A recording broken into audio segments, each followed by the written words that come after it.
I'm going to start on this list now, and then if I have the energy to keep going, I will give you more. Here we go. We're going to start at the top. I'm going to teach you guys how to play blackjack. So there's a lot of versions of blackjack when you include all the side bets. They are all sucker bets except for one when it comes to the side bets. If you find a casino that has this, you should absolutely play it. In Biloxi, they have this. A couple casinos in Atlantic City have this. And I think there's like 2 casinos in Vegas that have this. And I think there's none in LA. And I don't know where else. It's blackjack +3. If you ever see that, that's what I'm talking about. It stands for 3-card poker. Using your 2 cards and the dealer's up card before any hits, before any action, right? So the dealer has one face down, 1 face up. You have 2 face up. Using those 3 face up. If you bet on the side bet, only if it's fixed 9-to-1 payout. The reason for that is there's a lot of casinos that have 21 + 3, which is 3-card poker, but they're not fixed. So they pay 2-to-1 for trips. They pay 3-to-1 for a flush. They pay 30-to-1 for a straight flush. They pay 20-to-1 for whatever, right? By the way, I forget exactly, but it goes from 2-to-1 all the way up to 30-to-1.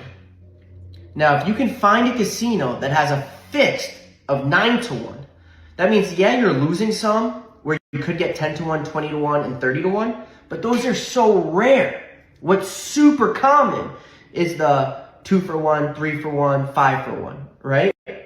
So you're getting paid more, getting paid 9-to-1 on the ones that only deserve to get 2-to-1, 3-to-1, 5-to-1, which happen way more frequently, which is why the payouts are so much lower than 30-to-1 versus 2-to-1, right? But you're getting paid 9-to-1 on what should be paid 2-to-1.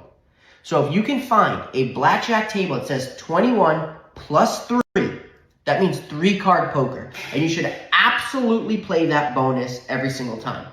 Play the hand and play the bonus. It's only on fixed 9-to-1 payouts. If it's not fixed, and you find 21 + 3, and it has 2-to-1, 3-to-1, 5-to-1, 7-to-1, 10-to-1, 20-to-1, 30-to-1, whatever. Those are cool too, by the way. I think those are like decent, but the mathematical edge, the financial edge is on the fixed 9-to-1s. So that's what you should play. If you're at a casino that doesn't have that, you should not play any bonus. By the way, if you ever play at a table that has the dealer bust bet, like the side bet that says dealer bust, and you see anybody playing that, you should know that that person has mental illness. You should know that that's a low IQ human being. You should know that that person is a moron, and you should get away from that table and away from that player as fast as you can. If you bet on the dealer bust side bet, you are dumb. You should quit gambling. You should not bet any side bets almost in any game, almost ever, unless you could find 21 + 3, the 3-card poker, with fixed 9-to-1. Sometimes if you're feeling a little overzealous, you could play the not fixed 9-to-1. That's an okay bet. There's only one other game that side bets actually make sense, and that's Pai Gow Poker, specifically face-up Pai Gow. Face-down Pai Gow is cool, but you lose a big edge there, and you also have to pay a commission, which is very annoying. Now, there's a psychological piece to when you pay a commission, by the way.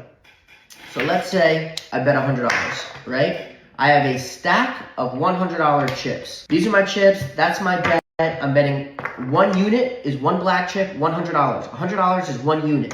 And every time I bet, they go, okay, here's your change. Boom, they have $98 there. They give me, let's see if I have any singles. I don't have singles, but they give me back 2 singles and they go, cool. Here's your here's your $95 bet. Here's your 2 singles, right? So there's 98, whatever, and your $3 thing. What's happening is, when I win, they're only paying me $98. So I'm building a stack of change. What am I supposed to do with the change when my unit's 1 chip, $100? What happens psychologically is we aren't calculating this. We aren't viewing this as units because it's all broken up into singles. I have this huge pile of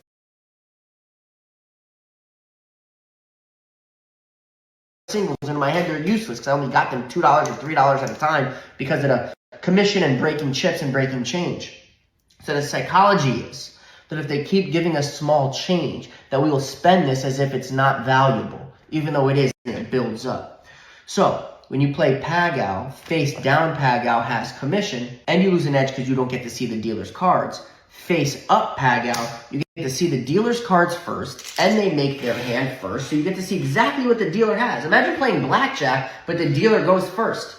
You have a huge advantage. So face up Pai Gow. Now the thing with that one is, the reason I brought it up is the side bets. So Pai Gow is a game with 7 cards. You take your 7, you make a 2-card poker hand and a 5-card poker hand. Any combination of all 7 of those cards qualify for any of the bonus hands. A bonus hand starts at trips, goes from trips to straight, to flush, to full house, quads, etc., etc., etc. You have 7 cards. It is so easy to hit bonuses playing 7 cards. A lot of big Pai Gow players, including myself, what we'll do is we'll make a bet that looks like this. I'll bet 1,000 on the hand, and I'll bet 1,000 on the bonus.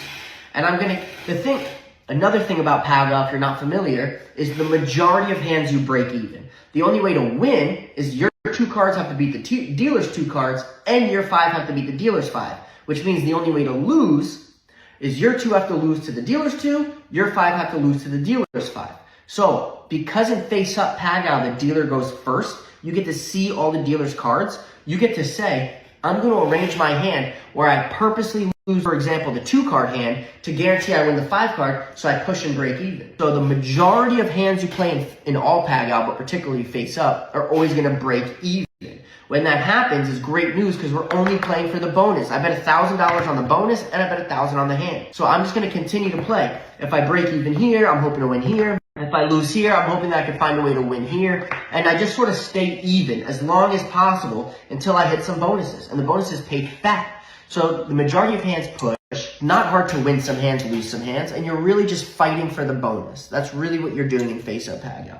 Besides Pai Gow, and besides 21 plus 3, the 3-card poker version of blackjack, with fixed 9-to-1 payout on the side bet, and sometimes the 21 plus 3, the 3-card poker blackjack, without the 9-to-1 fixed odds, are basically the only places to play side bets. Not including the bonus versions of blackjack, like the side bets. There's still a lot of types of blackjack. There is a continuous shuffle. That's where the dealer never shuffles. There's no so oftentimes what they'll do is they'll take the stack of cards, they'll put it in one side of a machine on the side of the table, that whole thing will go down, and then another one will pop up, and they take all the cards, put them in, let you cut it, boom, you cut the cards, they put it in the shoe here, which is the plastic container, and they deal. Now, a continuous shuffle doesn't have any of that. What it has instead, on this side of the table, it's a round machine. It's just black plastic cover that's round. So it goes round, it looks like a shell of a snail. And then, boom, it goes to the table, and you can see a card. And the dealer will just keep throwing the dead cards, boom, into the machine. The machine keeps shuffling it, and the shoe never ends. That is the worst type of shuffle machine. Do not play a continuous shuffle machine. If you ever pay attention, those machines are only at the absolute lowest stakes in a casino. One of the reasons for that is, there's a couple reasons. One, because it's the fastest, and that's where it gets the most amount of traffic, because most people are broke, right? So most people want to play the lowest limit, they see it, so it has the most traffic. So to save time and make it as fast as possible, they're like, let's do a continuous shuffle. You never have to shuffle, you never have to stop dealing, you just deal. No matter who's sitting there, if there's money, just deal cards, deal cards, deal cards, deal cards. The second reason is, because anybody who plays above the absolute lowest level is too smart to fall for that trap. That is a trap. The continuous shuffle it's a trick. It's a joke, bro. If you're playing at a table with a continuous shuffle, you're a joke. Ugh. Okay. Do not play a continuous shuffle. By the way, they only offer that in blackjack. Only blackjack is where the continuous shuffle applies. Don't play it. And if anyone sees you playing there, they already know that you're broke because they're looking at you and they're like, oh,